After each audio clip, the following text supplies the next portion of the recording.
When we're developing a new version of Photoshop, we do a lot of research, and our research has shown us that the crop tool is the single most used tool in all of Photoshop. There have been a lot of changes to the crop tool over the last couple of versions, so I'd like to show you some tips and tricks, but also show you some things you might not know about that are really handy when you're cropping an image. So let's take a look. Okay, so here's an image that's got some problems. Let's go ahead and select the crop tool, and the first thing you'll notice is we select the entire image automatically. Now, just a couple of things to talk about. If we were to come in here and we wanted to change our ratio, we've got a lot of different presets for doing that. We can define our own presets as well. In this case, I'm going to hit front image so I get not only the dimensions but the resolution as well, and we'll maintain that as we crop. But as you can see here, there's a bigger problem, and that's that the image is off axis. So I'm going to take the straighten tool and just draw a line where it should be straight. And Photoshop's going to automatically rotate that and give me the image looking the way it should. Now here I should talk about the difference between this checkbox being off and on.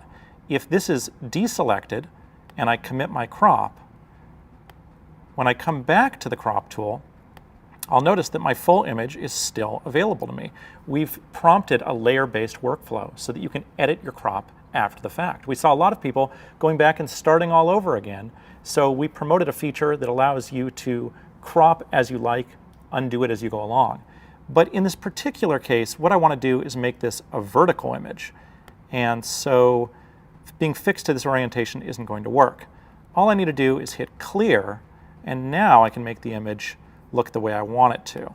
So let's pull it in like that, pull up some of the foreground, and then zoom back a little, and what we're going to do is we're actually going to extend beyond the image. A lot of people don't think of the crop tool as adding content, but it can be used for that. So I've got things looking the way I want. I'm going to hit delete because we're going to end up flattening this.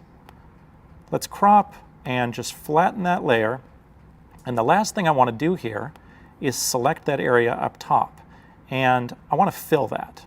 I'm going to come up here to modify, expand that, and if I hit the delete key and use content aware, I can just fill in that area.